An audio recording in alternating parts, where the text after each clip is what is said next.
Depois do dilúvio, o mundo renasceu em silêncio. As águas haviam recuado e a terra, ainda úmida, respirava um novo começo. O arco-íris brilhava sobre os montes como o lembrete da promessa de Deus, uma aliança de misericórdia e recomeço. Mas o tempo passou, e com ele o coração humano voltou a se afastar. O povo multiplicou-se, as cidades cresceram e a fé deu lugar ao orgulho. A unidade, que deveria ser bênção, tornou-se o instrumento da vaidade.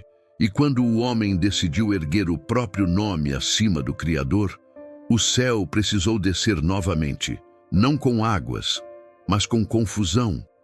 Assim começa a história da Torre de Babel, o recomeço da terra. Gênesis 8. O mundo estava coberto por um silêncio quase sagrado. As águas que haviam destruído tudo agora se moviam com calma, refletindo o brilho suave do sol. A arca, flutuando sobre aquele imenso espelho líquido, parecia o último vestígio da vida. Ali dentro, Noé e sua família aguardavam. Não sabiam quando nem como, mas confiavam que o Deus que os fez entrar seria o mesmo que os guiaria para fora. E lembrou-se Deus de Noé e de todos os animais que com ele estavam na arca. Não era um esquecimento literal. Deus sempre esteve atento. Mas agora era o tempo da graça se manifestar novamente. O vento soprou sobre a terra. Não o vento destruidor do início, mas um sopro de recomeço. As águas começaram a baixar, as fontes do abismo se fecharam e as janelas do céu foram seladas. Os rios se acalmaram, as nuvens se abriram e a luz do sol voltou a brilhar com um calor que parecia novo. A arca balançava lentamente até repousar sobre o topo de uma montanha, o Monte Ararat. Depois de tantos meses de incerteza, aquele toque firme nas rochas foi o primeiro sinal de que o novo mundo estava nascendo. Lá dentro, Noé se levantou. O rosto cansado mostrava as marcas do tempo, mas o olhar brilhava com esperança. Abriu a pequena janela que havia feito na arca e uma brisa fresca invadiu o interior. Ele fechou os olhos e respirou fundo. Era o cheiro da vida voltando. As águas estão recuando, pai, disse Sem com um sorriso tímido. Sim, meu filho, respondeu Noé, olhando o horizonte. Mas ainda é cedo, Deus começou a agir e nós apenas esperamos o seu tempo. Dias se passaram. A paciência era o último exercício de fé dentro da arca. Então Noé decidiu enviar um corvo. O animal voou sobre as águas, circulou por um tempo, mas não voltou. Depois soltou uma pomba. Ela voou por horas, sobrevoando a imensidão líquida, mas não encontrou descanso. Ao entardecer, voltou cansada, pousando sobre o ombro de Noé. O homem suspirou, acariciando a pequena ave. Ainda não é o momento, murmurou, mas Deus está agindo. Ele sempre está. Mais 7 dias se passaram. Noé soltou a pomba novamente. Dessa vez, ela voltou com algo no bico, um ramo verde de oliveira. A esperança floresceu dentro da arca. O olhar de Noé se encheu de lágrimas. A terra respira outra vez, disse ele emocionado. Deus cumpriu o que prometeu. Mais 7 dias. E a pomba foi libertada pela 3ª vez. Mas ela não voltou.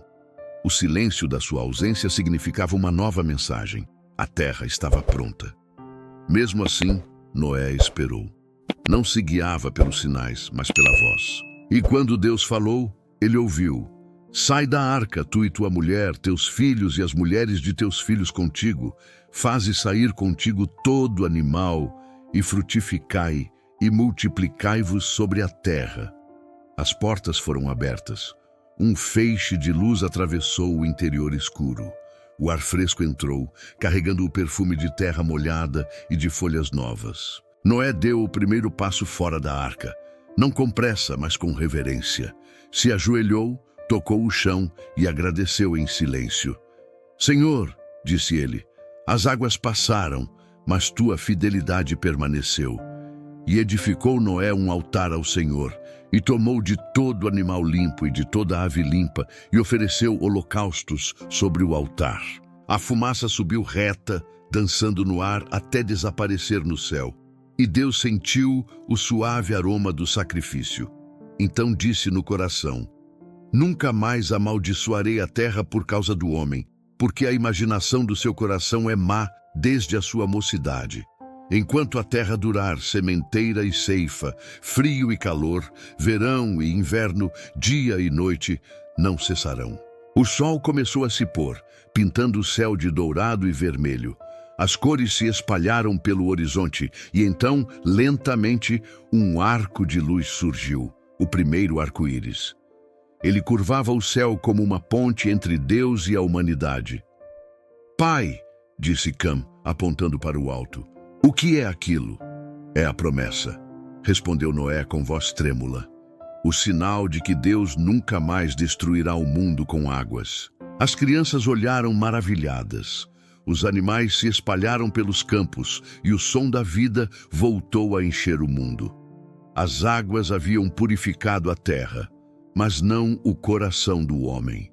O arco-íris brilhava no céu, lembrando a todos que a misericórdia de Deus é maior que o juízo, e assim o novo mundo nasceu das cinzas do antigo, sustentado pela promessa e pela fé. Mas com o tempo, o homem voltaria a esquecer, e o orgulho voltaria a subir tão alto quanto a torre que um dia tentaria tocar o céu. Aliança e a multiplicação da humanidade. Gênesis 9. O novo mundo florescia. A terra, antes coberta pelas águas, agora se vestia de verde. Os rios corriam livres e o som das aves voltava a preencher o céu. Era o recomeço da humanidade.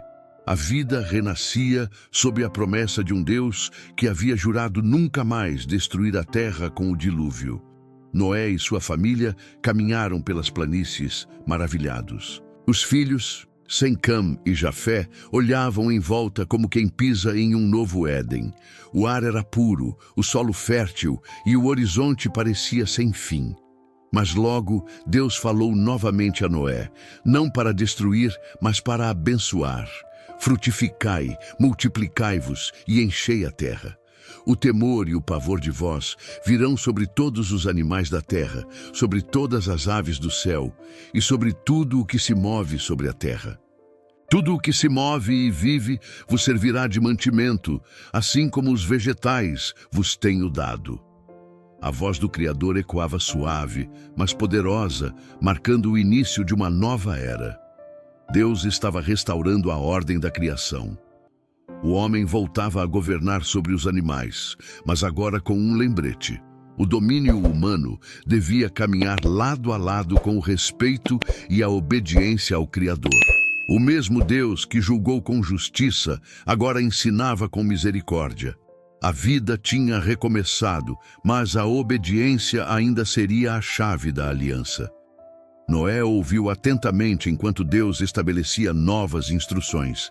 Leis para proteger a vida, o sangue e a justiça.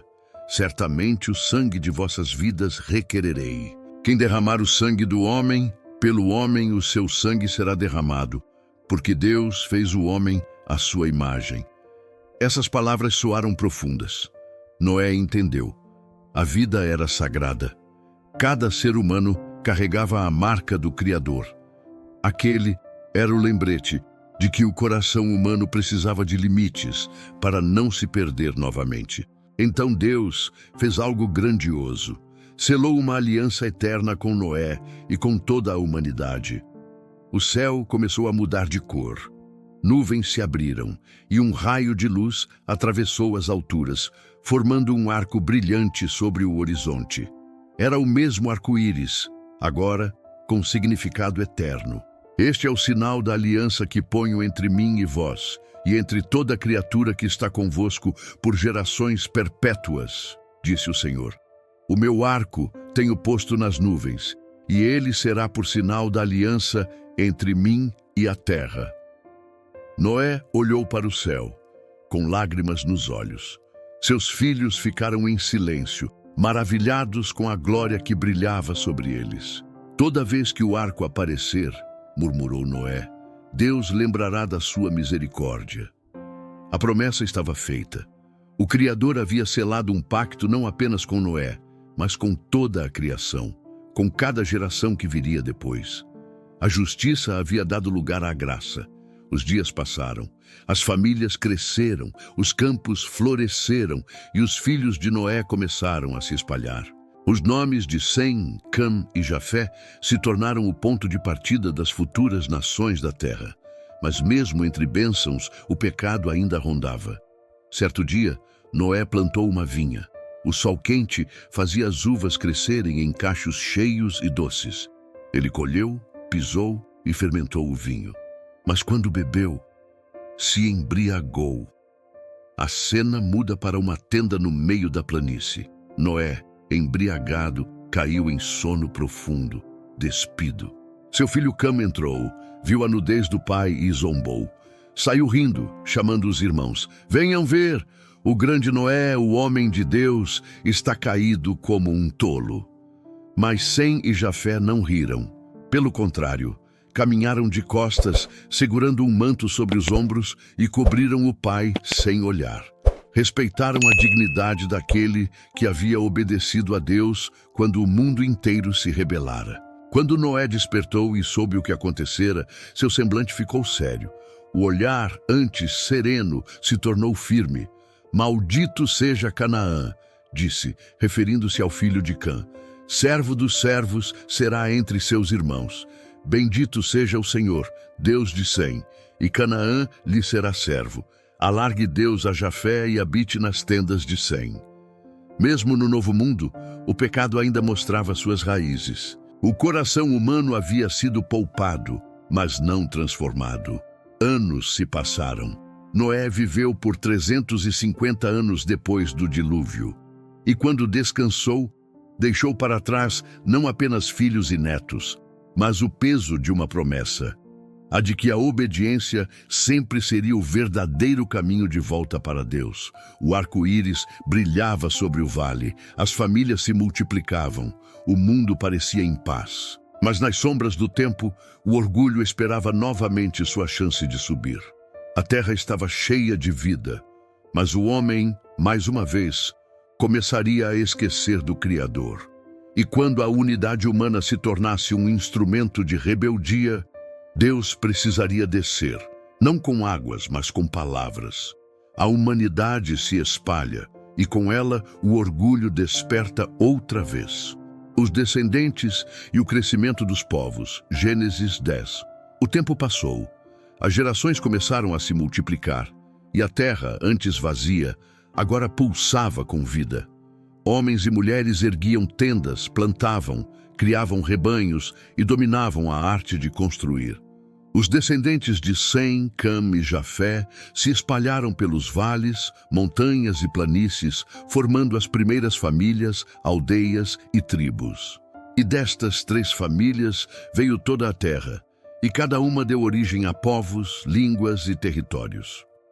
Os filhos de Jafé ocuparam as regiões frias e montanhosas do norte, povos fortes, guerreiros e comerciantes. Os descendentes de Sem permaneceram em terras férteis, cultivando o solo e buscando o conhecimento.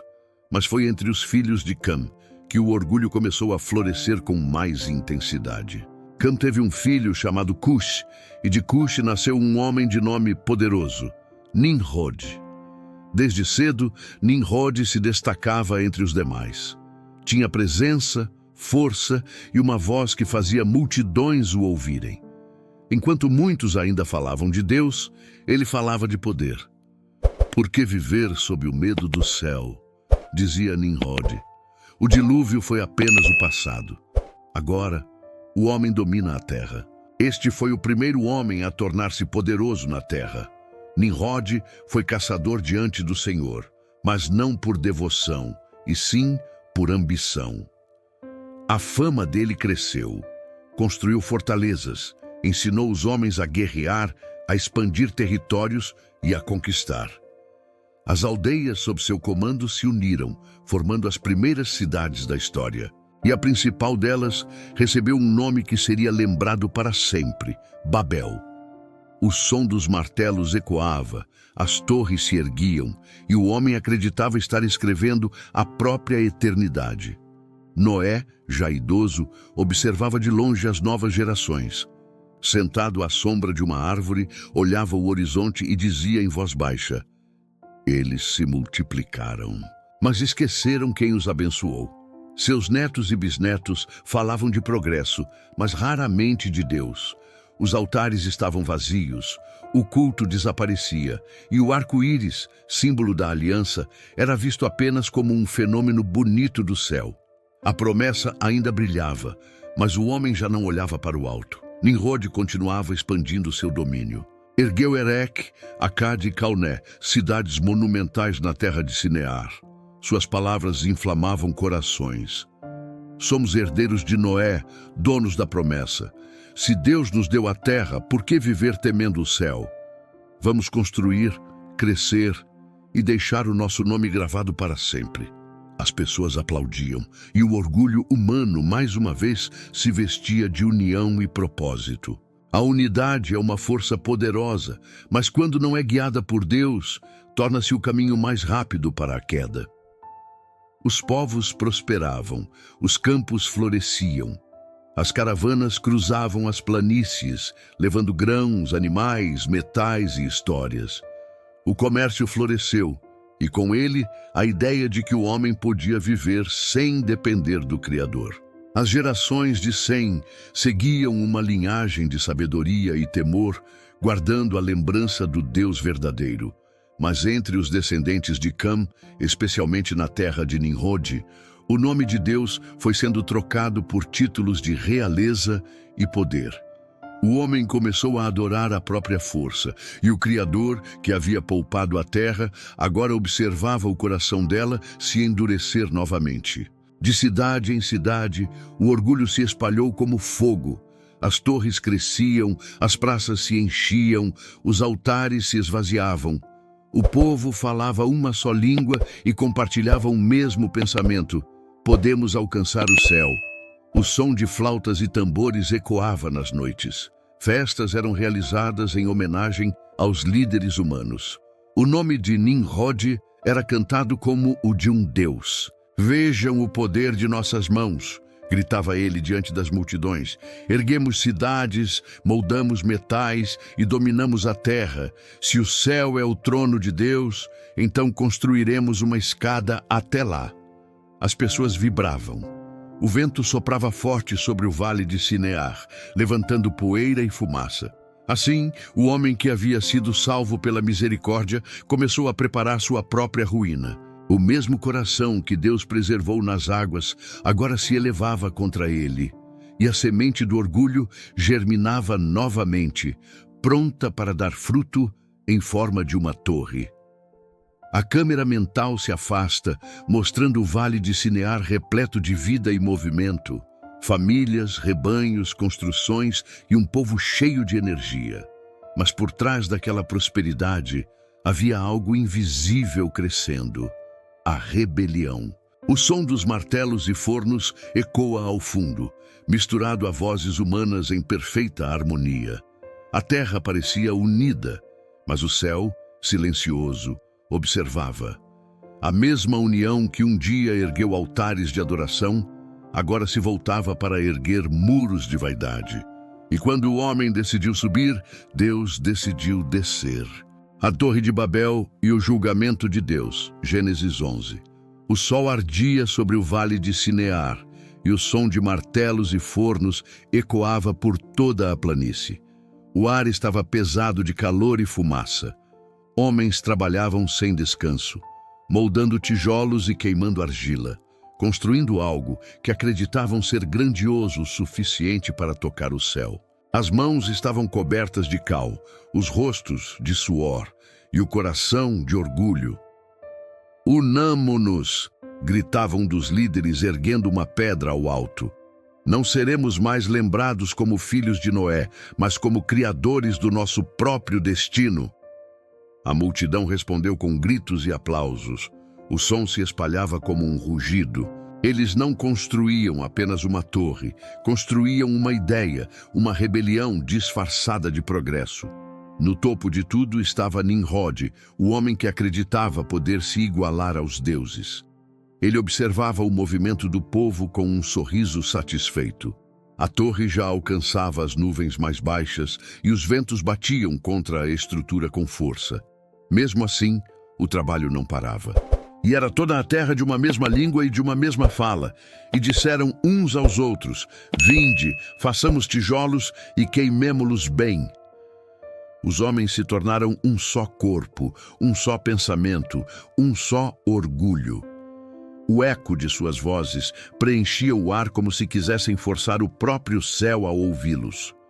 Façamos uma cidade e uma torre, cujo topo toque o céu, dizia Nimrod, e façamos um nome para nós, para que não sejamos espalhados pela face de toda a terra.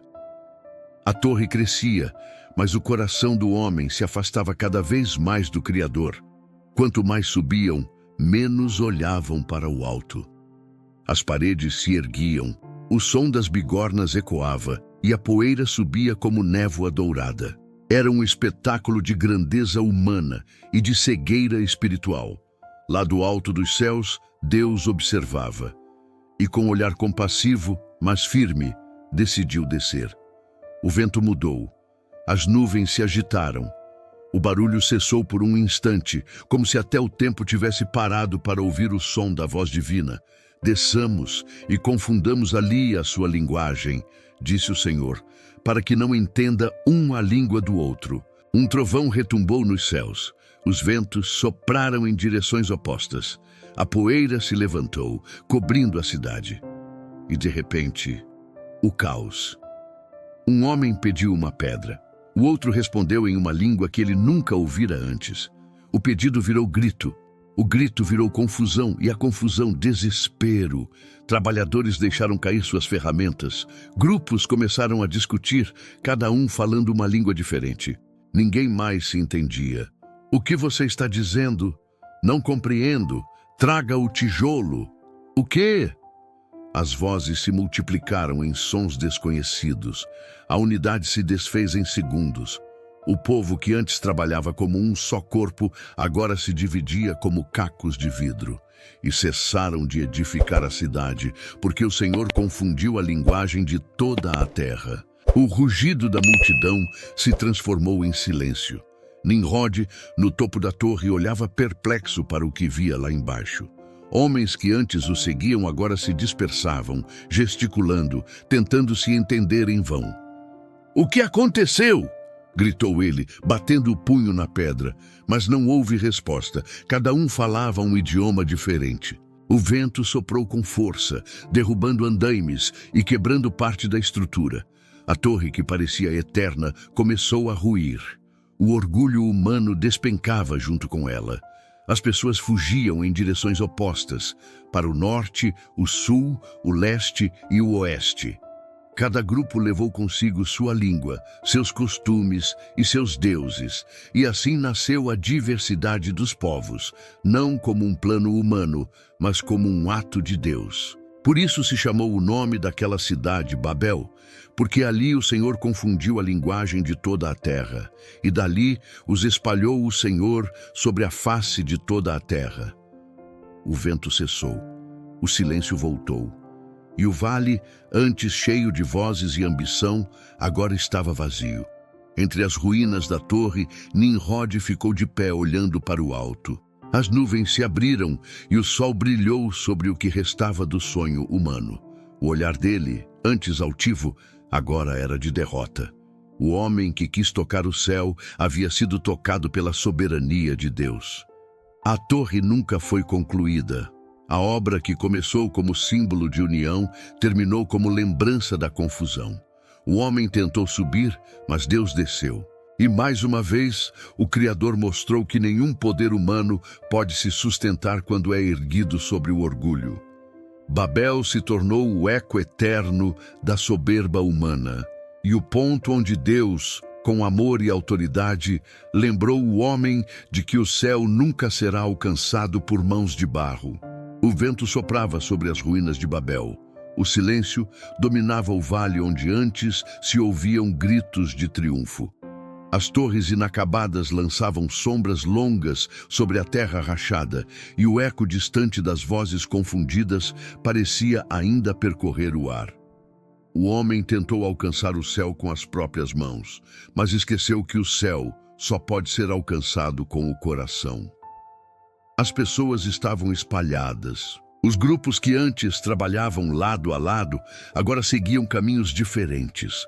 Cada um levava uma nova língua, uma nova cultura, uma nova história. O sonho de unidade se transformou em distância, e o orgulho em confusão. Nimrod, o homem que quis ser lembrado como um deus, agora caminhava sozinho entre as pedras quebradas da torre. Ele tocava as paredes rachadas com o olhar perdido. Tudo isso por nada, murmurou caindo de joelhos. O vento respondeu com um sopro frio, levando embora o som de suas palavras. A câmera se afasta, mostrando a imensidão da terra. Deus havia espalhado os povos, não como castigo cruel, mas como misericórdia. A confusão da linguagem impediu que a humanidade destruísse a si mesma com o peso do próprio orgulho. O Senhor confundiu as línguas para salvar o homem de sua própria vaidade, porque o mesmo coração que constrói torres também pode erguer altares. As imagens mudam, mostram famílias viajando, caravanas atravessando desertos, crianças brincando, povos levantando tendas e acendendo fogueiras em novos lugares. A vida seguia. Deus, mesmo quando dispersa, sempre guia. O arco-íris aparece brevemente no céu, o mesmo símbolo da promessa, lembrando que a misericórdia ainda estava presente sobre o mundo. O orgulho separa, mas a fé une. O homem caiu mais uma vez, mas Deus, paciente, continuava escrevendo sua história. A torre ficou inacabada, mas o plano de Deus jamais será interrompido.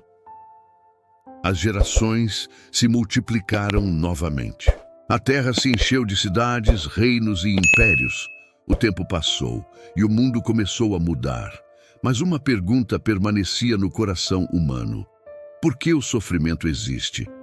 Em meio à dispersão dos povos, em terras distantes, um homem justo vivia em paz. Sua vida era exemplo de fé e retidão.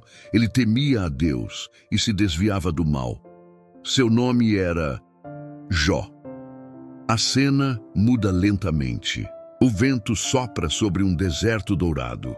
O sol nasce atrás de montanhas e o brilho atravessa as dunas. A câmera se aproxima de uma pequena tenda cercada por rebanhos e servos. Um homem está de joelhos orando.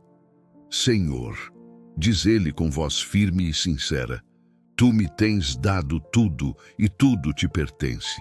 Que o teu nome seja bendito em cada dia da minha vida. Enquanto o mundo se perdia em orgulho e confusão, havia um homem que ainda reconhecia o trono de Deus.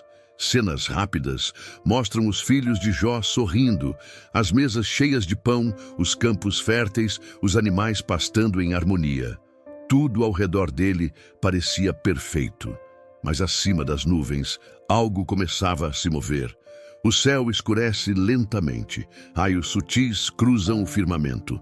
O som de trovões distantes mistura-se a uma melodia suave e inquietante. O inimigo da fé não se contenta com a obediência. Ele questiona, desafia e busca destruir aquilo que Deus ama. A cena se transforma.